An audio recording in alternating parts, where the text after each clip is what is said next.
people sometimes have compound issues that keep them homeless, compound areas where they have to overcome something. Helping the less fortunate. Next on Black Nouveau.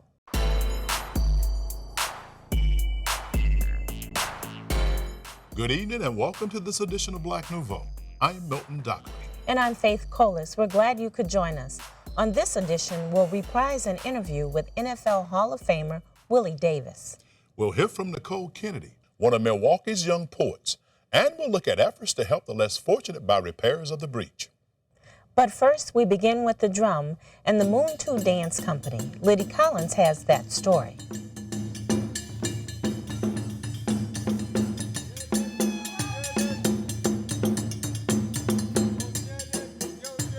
The djembe, the Dune Orchestra or the bass drum for the djembe, and in Guinea called the dunumba, the deepest low bass. The sangba, the middle drum that represents mama, keeps everything together or tight.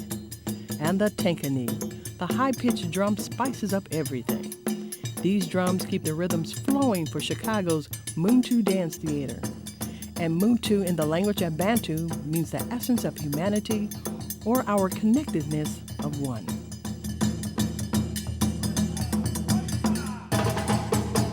The drum, the importance of the drum, it deals with the vibratory shock to the body that goes all the way deep down inside to the core of our beings to draw out what?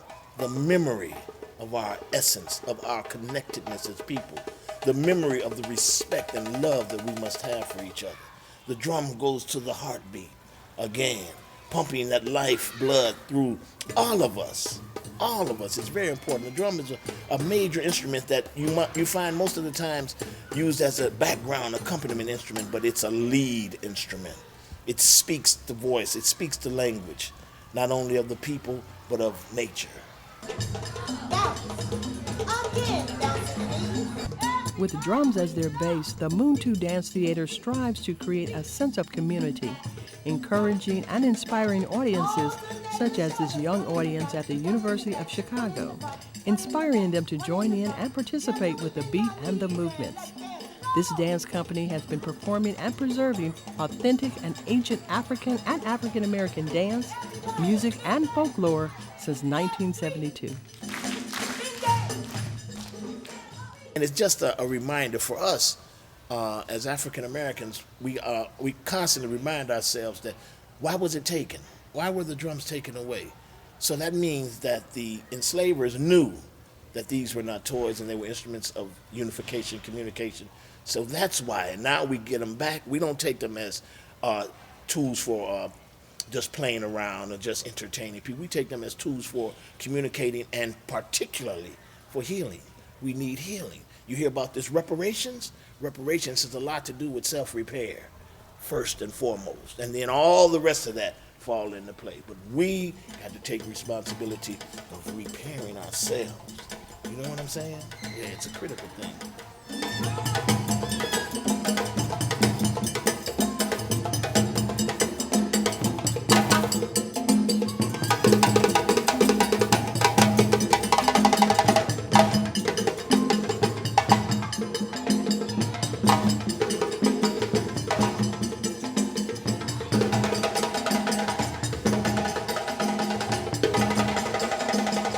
When you're drumming, it's a form of active meditation anyway. But it's the responsibility of drummers, and this is to all the drummers around the world. Remember your importance. Your attempt is not to entertain people or even play for people, but know that when you strike that instrument, it vibrates and it permeates throughout your environment. And that the responsibility of it is to take us into the meditative side of ourselves so that we can get all this stress off. It's just going in enough to know that you don't have to carry the burden of the world. Let it go. But verbally saying that, we're misunderstood. So a lot of times, that's why the drum is a very critical tool for communicating. You don't get caught up in the words. You don't have to go into a semantic battle with people. We just put that energy out there in what we do.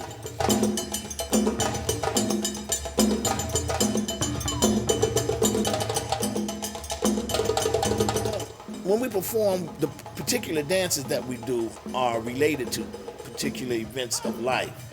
So we tell that story in that. But when we're performing, our main theme is reminding our audiences of the fact that we are connected. We have a saying with the company that says, our original artistic director, Eliel Tolbert, said, there is merit in all cultures. We must seek to appreciate our differences so that we can amplify our similarities. And that's the basic thing behind a lot of what we do.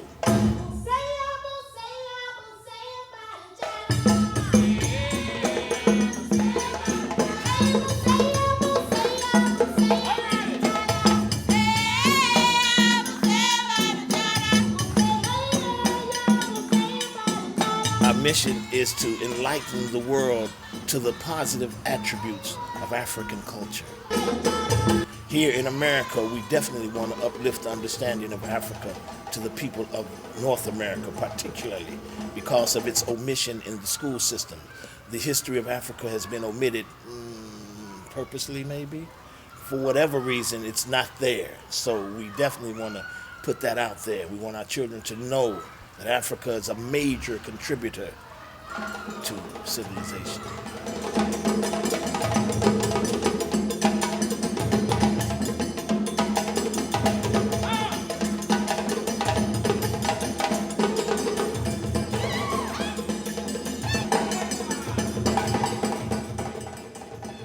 As we enter the holiday season, we often tend to think about those less fortunate than ourselves. MacCanon Brown does that year-round as the head of Repairers of the Breach. Welcome, MacCanon. Happy to be here. Thank you. In my other job with the Salvation Army, I know how hard it is to get support. What has things been like for Repairers of the Breach in the past year? We call it faith-based reality. We call it leaps of faith, but reality-based leaps of faith in our renovating our building to expand our space and programming. Over 7 years, we've come close, not quite there yet, to reaching a goal of $2 million to do a complete renovation of our facility at 14th and Valete in order to provide much more help for homeless people as we do.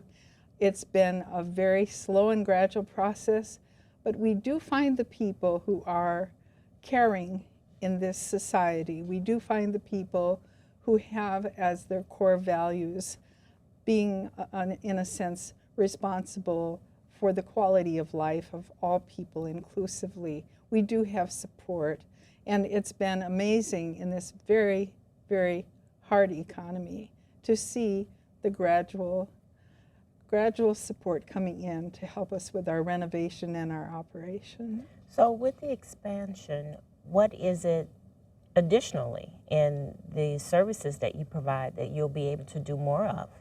Yes, we had been providing almost 30 program services and initiatives in a daytime setting for 80 to 100 homeless people per day average.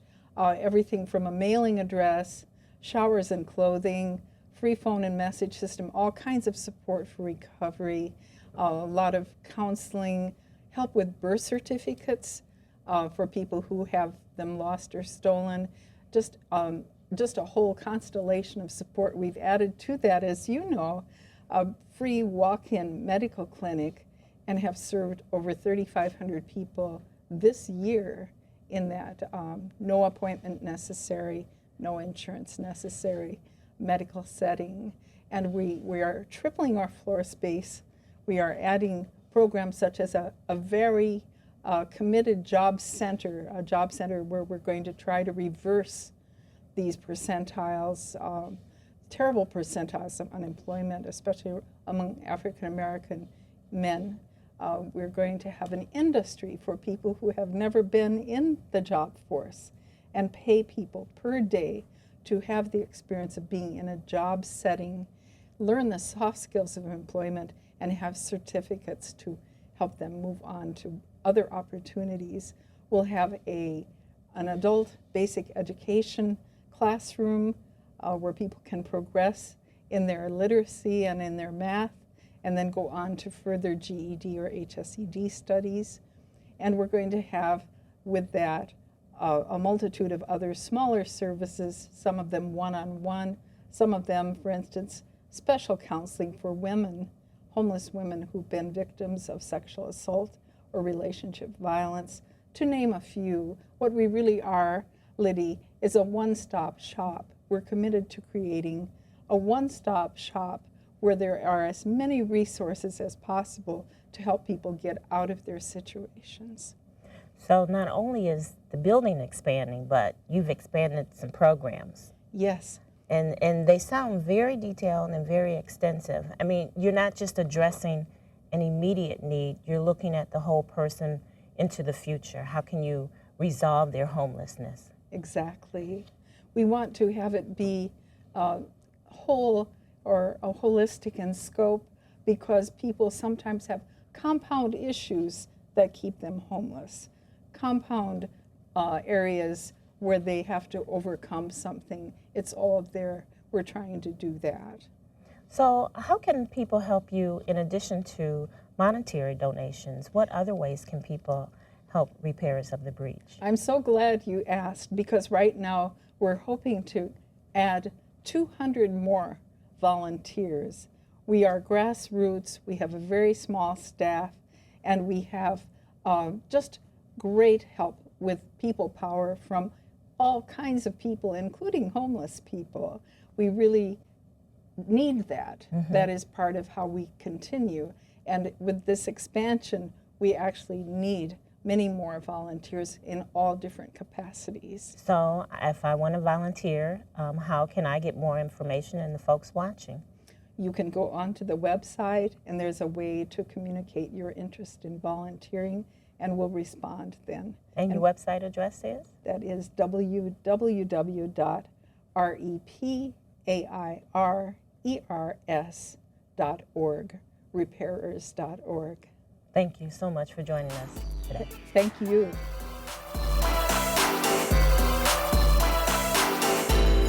I pledge allegiance to the flag, to the United Ghettos of America, and to my brother for reasons he stand against one nation, under God, separated and begging for liberty and justice for all.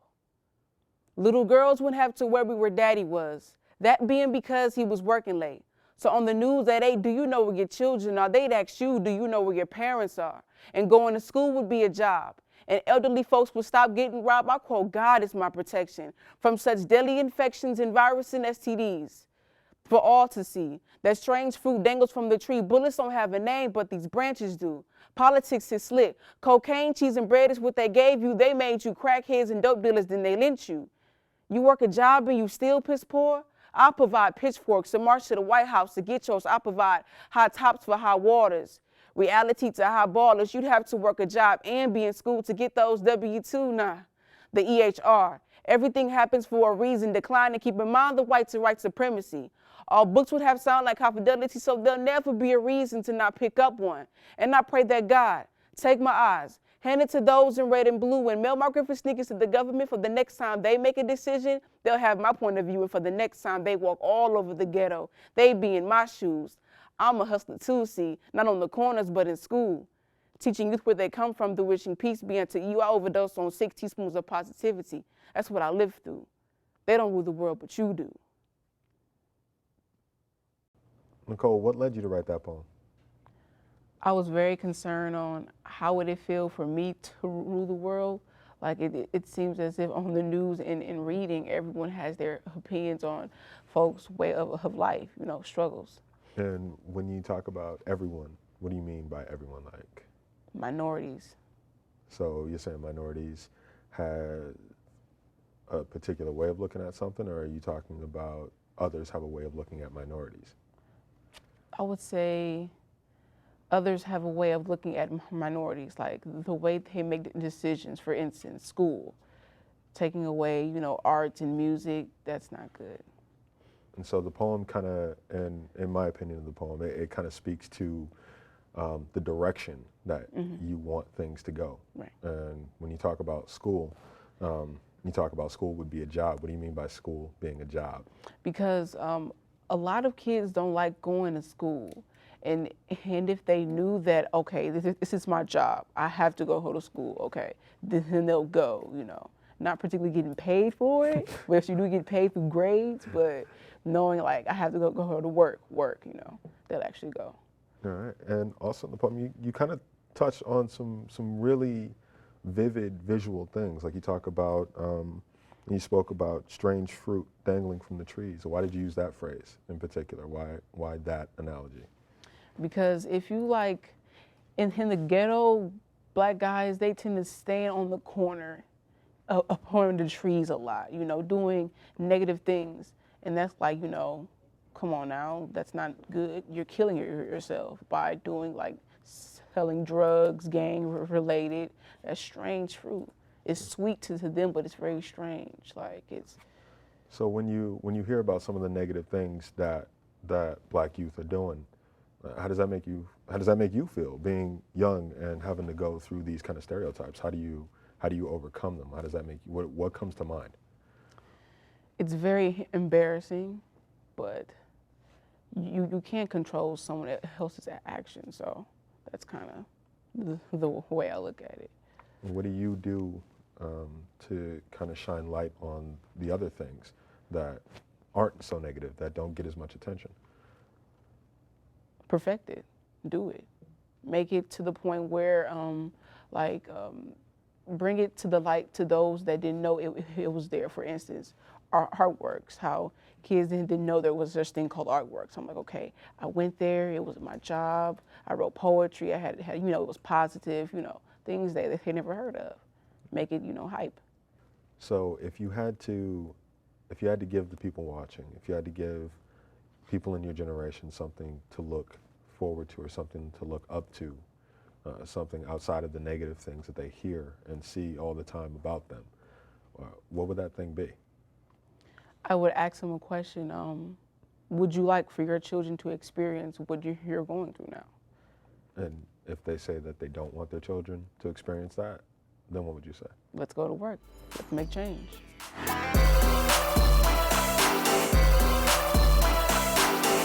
His accomplishments off the field far surpassed the record-setting career he had during 13 years in the NFL, 10 of those in the green and gold. This past weekend, Milwaukee honored Willie Davis's Lifetime of Achievements during a special ceremony at the Milwaukee Art Museum to benefit the Mother Catherine Daniels Center. It was my pleasure to welcome Willie Davis back to Black Nouveau. How you doing, Mr. D? Well, Keith, I'm doing well, and I want to trust you. Okay, well then trust me.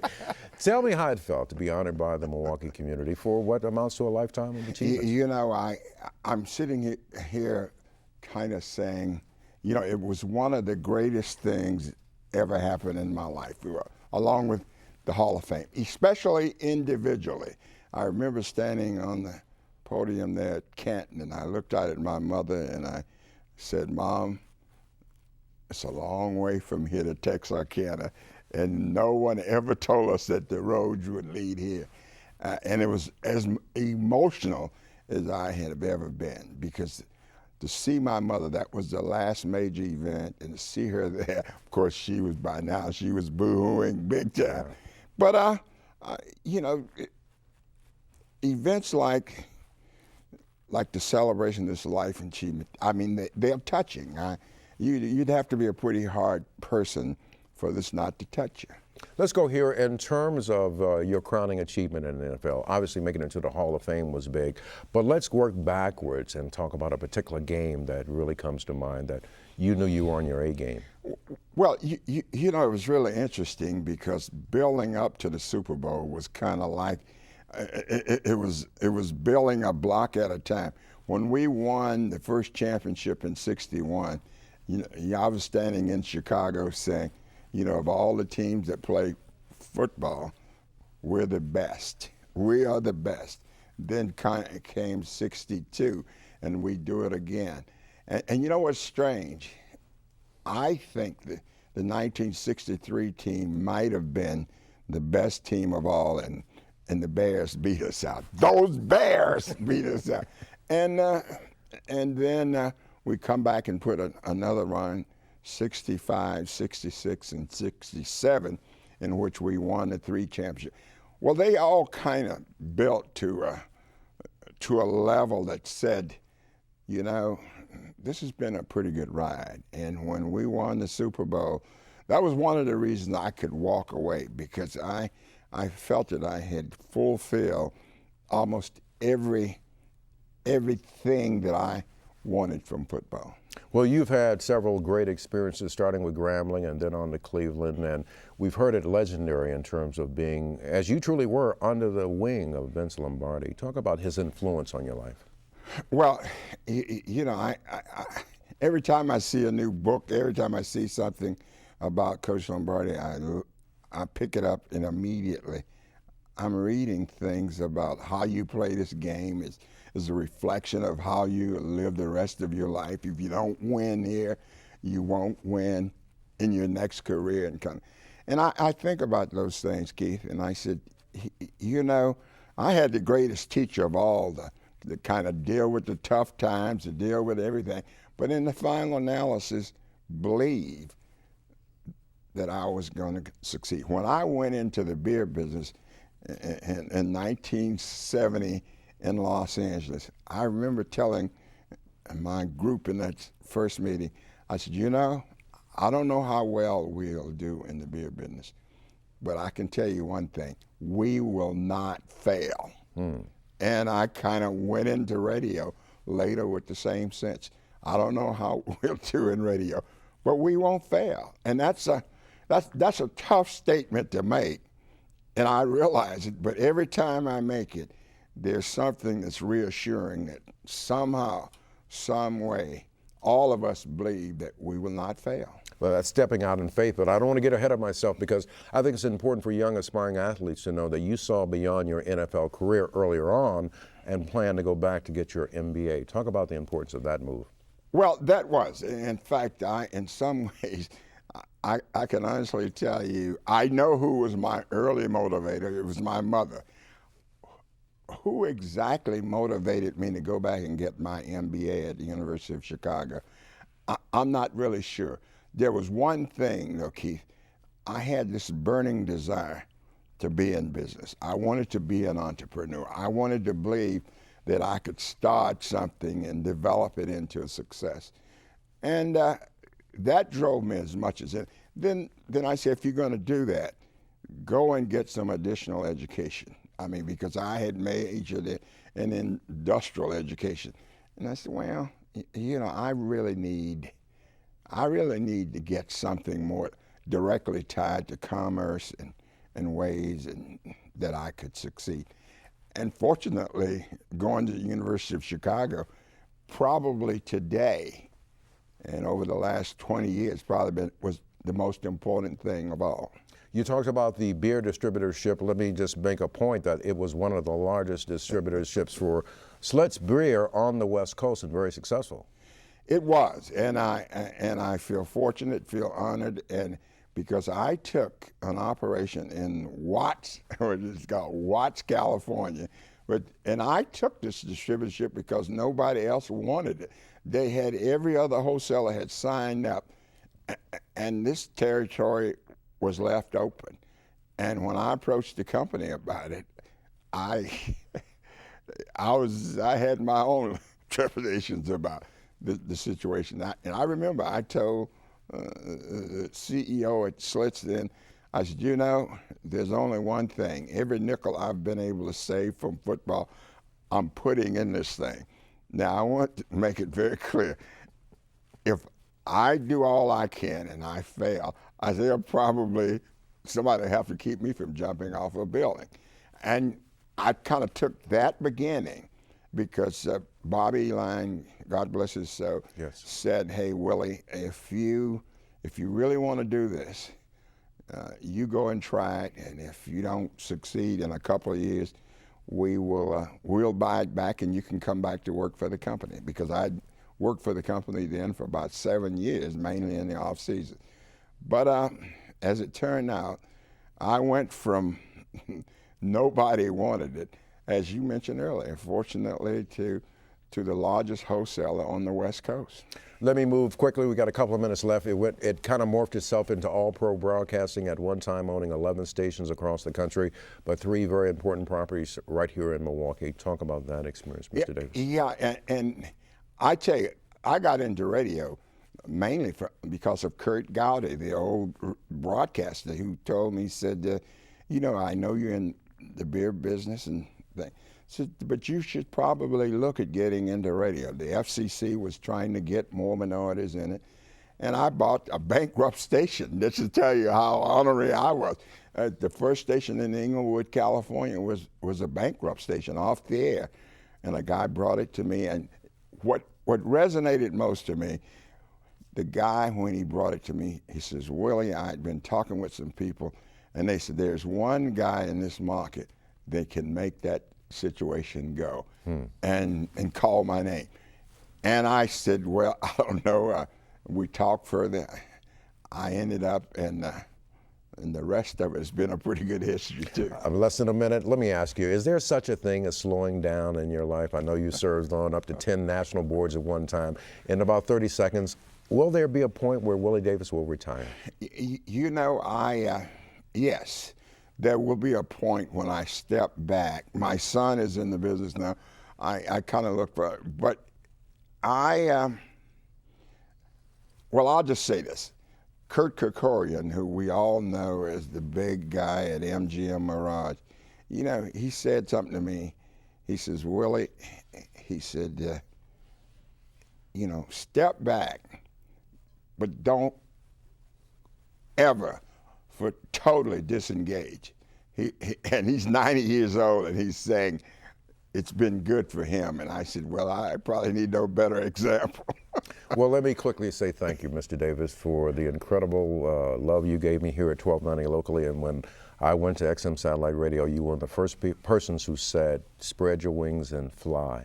And I can't tell you what inspiration that was to me, with that same attitude of making it and not failing it, knowing that you're looking over my shoulder. Good luck to you, Mr. Davis, and thank you for joining us here at Black Nouveau. Before we close tonight, a reminder that Milwaukee Public Television is currently in the middle of a membership drive. If you enjoy and appreciate programs like ours, won't you consider becoming a member? Your support keeps us on the air. And that wraps up this edition of Black Nouveau. Remember, in the coming week, do something to expand your world. Good night. Good night, and be safe.